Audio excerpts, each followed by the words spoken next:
Dana said he's banned from UFC events for life, so he'll never be back to one. He has to ban from this country also. Dillon Danis just got himself banned from the UFC for life, and Islam Makhachev isn't done with him yet. After causing absolute chaos at UFC 322, getting beaten down by Islam's team in the crowd, Danis thought the worst was over. But when Islam got on the mic, he dropped a line that sent shockwaves through the arena. He didn't just want Danis kicked out of UFC events, he said Danis should be banned from the entire country. Leon Edwards just suffered his third straight loss after getting brutally knocked out. Sean Brady released an emotional statement after his own devastating KO. If you want to stay updated on all the latest MMA news and drama, make sure you're subscribed to MMA Desk and let's dive right in the video.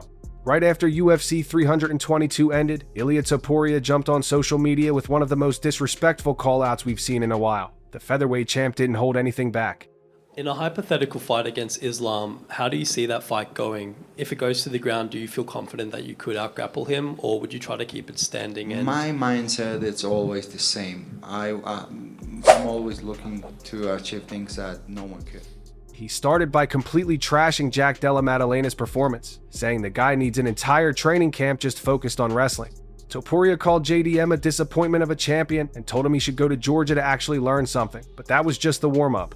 Topuria then turned his attention directly to Islam Makhachev, and that's when things got personal. He said Islam needed something he couldn't train, and that something was emotion. According to Topuria, Islam is the most boring thing in the entire sport. He didn't stop there either. Topuria ended his post by saying that every single day, he becomes more certain that he would put Islam to sleep if they ever fought. The confidence was through the roof. This wasn't just a regular call-out where a fighter says they want the fight. This was Topuria basically saying Islam has zero chance against him. He attacked Islam's fighting style, his personality, and even questioned whether the lightweight and welterweight champ had what it takes mentally to compete at the highest level. The post went viral immediately. So someone could submit him. I will be the first one to submit him. And any specific submission? Now I heard some love from some idiots, but it's gonna happen. Fans started picking sides, with some saying Topuria was just trying to get attention, and others believing he actually had a point about Islam's cautious fighting style. But what made this call-out even more interesting was the timing. Islam had just dominated JDM for 5 straight rounds, controlling him on the ground for over 19 minutes. To most people, that performance showed incredible skill and discipline, but to Topuria, it was proof that Islam fights boring and predictable. The Georgian fighter clearly believes that his striking and movement would be too much for Islam to handle, and he wasn't afraid to say it out loud for the whole world to hear. Islam's response came during the post-fight press conference, and it was exactly what you'd expect from someone with his calm demeanor. When a reporter asked him about Topuria's tweets and whether he wanted to respond, Islam didn't get angry or emotional. Instead, he kept it simple and direct. He said he had no injuries and wasn't feeling any pain. He made it clear that he was ready to fight whoever the UFC put in front of him next. Oh, guys, what do you think? I don't know, All fighters have good striking. Yeah, Jack one of the best, and I'm also a good striker. Let's see who is better. Then came the line that got everyone talking. Islam said he would make it easy, just like he did against JDM. That confidence wasn't just talk either. Islam had just put on a masterclass performance that proved exactly why he's considered one of the best pound-for-pound fighters in the world. He took JDM down repeatedly, controlled him on the mat, and made a top welterweight contender look completely helpless for 25 minutes straight. The judges scored it 50-45 across the board, meaning Islam won every single round without question. This wasn't a close fight or a controversial decision. It was total domination from start to finish. By beating JDM, Islam also tied Anderson Silva's record of 16 straight wins in the UFC, putting him in legendary company. On top of that, he became only the 11th fighter in UFC history to hold 2 championship belts at the same time. These aren't just regular accomplishments.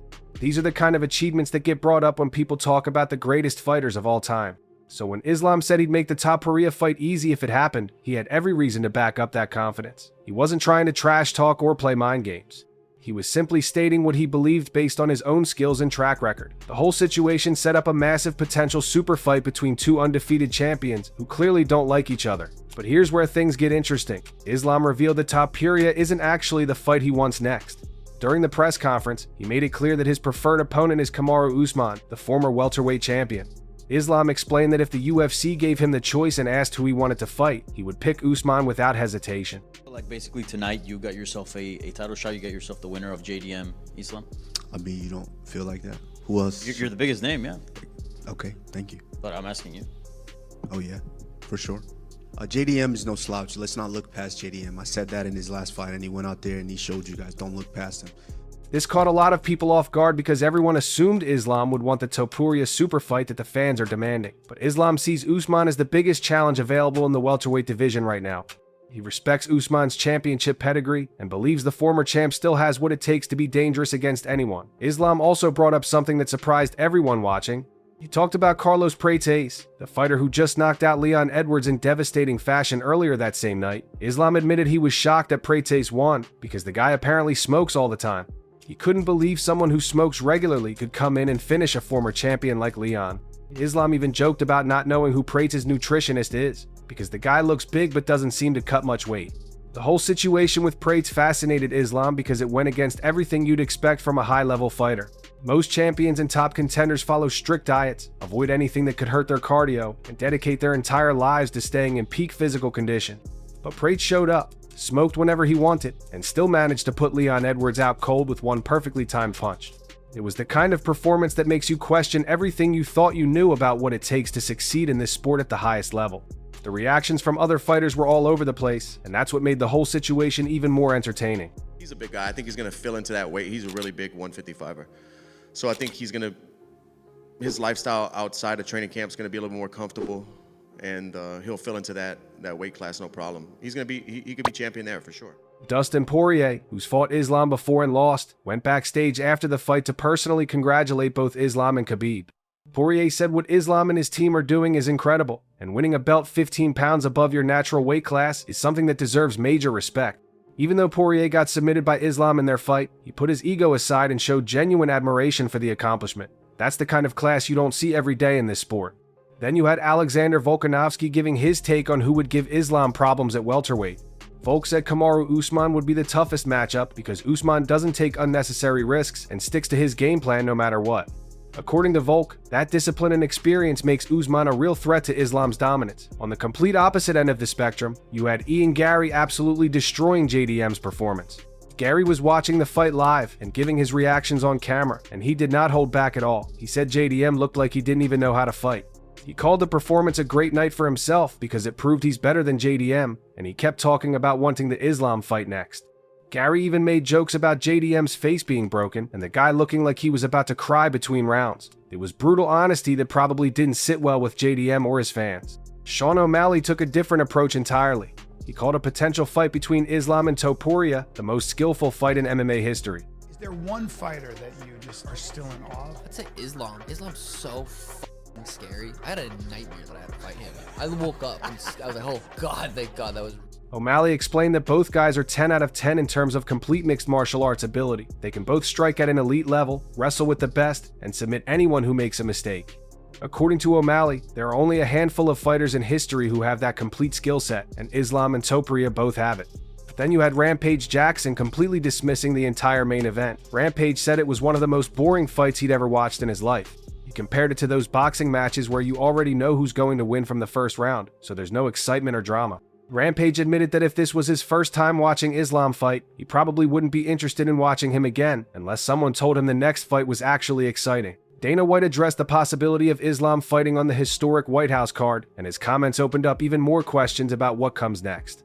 Dana made it clear that the White House card isn't about America versus the world, or any specific theme like that. It's simply about building the best card possible with the biggest fights available. When asked directly if Islam could end up on that card, Dana said it's definitely a possibility, especially considering the GOAT conversation that's starting to surround Islam depending on what he does in his next couple fights. The problem is figuring out what fight makes the most sense. Dana laid out all the options that are on the table right now. Kamaru Usman wants the fight and has been campaigning for it publicly. Shavkat Rakhmonov is still waiting in the wings as one of the top contenders at welterweight. And then there's Ilia Topuria, who's calling Islam out and making it clear he wants that super fight. Dana admitted he doesn't know yet what Islam wants to do. Does Islam want to stay at welterweight and defend that belt? Does he want to go back down to lightweight and defend his original title? Or is he interested in taking the Topuria fight even though it would mean both guys moving around in weight? Dana said he hasn't talked to Islam yet after the fight, so all those questions are still unanswered. But the fact that Dana is even considering putting Islam on the White House card shows how big of a star Islam has become. That card is supposed to be one of the most historic events in UFC history, and having Islam headline it would be a massive statement. It never even crossed my mind as stupid as this could be, that the entire Muslim Brotherhood was here tonight in the first 5 rows for Islam. And as soon as it broke out, I was over on the other side and I go, I know exactly what that is. You will never see Dillon Danis at a UFC fight ever again. Demetrius Johnson, one of the greatest fighters of all time, went on record saying he wants to see Islam versus Topuria at the White House. DJ said after watching Islam's performance, he wants to see that super fight even more now. The hype is definitely building for that potential matchup, but whether it actually happens is a completely different story. The Dillon Danis situation might have been the wildest part of the entire night, and that's saying something considering everything else that happened. Danis showed up to UFC 322 with a ticket, and according to Dana White, he wasn't sitting in his assigned seat. Security noticed Danis moving around and sitting in seats reserved for fighters, and they went to Dana before the main card started to ask if they should throw him out. Dana asked if Danis had a legitimate ticket, and when they confirmed he did, Dana made the call to let him stay. They told Dana that Jorge Masvidal had said he would beat Danis up on sight if he saw him, but Masvidal was sitting 6 or 7 rows away, so Dana figured it wouldn't be an issue. What Dana didn't think about was the fact that Islam's entire team was sitting in the first 5 rows for the main event. We're talking about dozens of guys from Dagestan who have been watching Danis talk trash about their team and their religion for 5 straight years. The second Danis got close to that section, all chaos broke loose.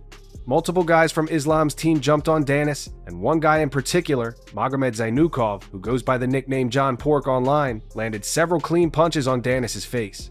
After the brawl got broken up, Zainukov posted a photo on social media with Jorge Masvidal photoshopped in, making it look like he was holding Danis' head like a trophy.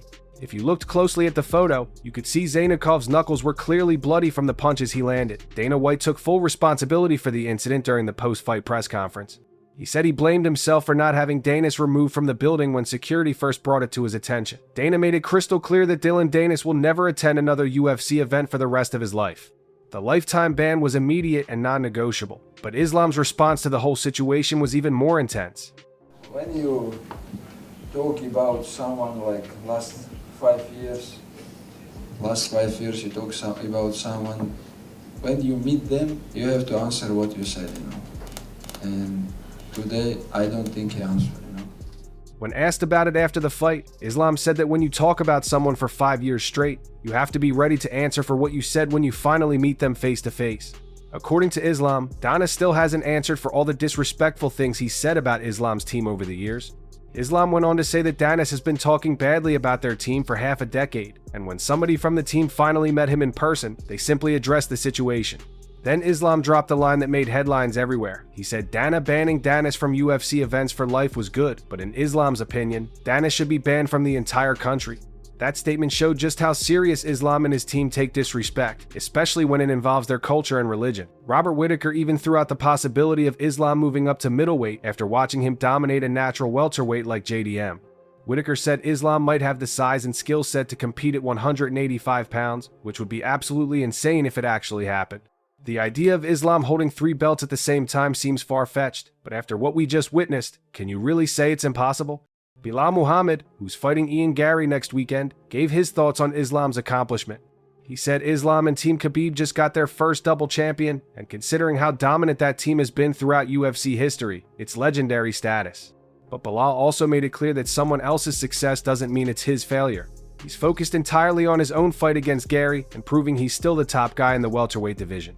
The problem with the Topuria super fight is that both guys are champions in different weight classes now. Islam is holding the lightweight and welterweight belts, while Topuria is the featherweight champion.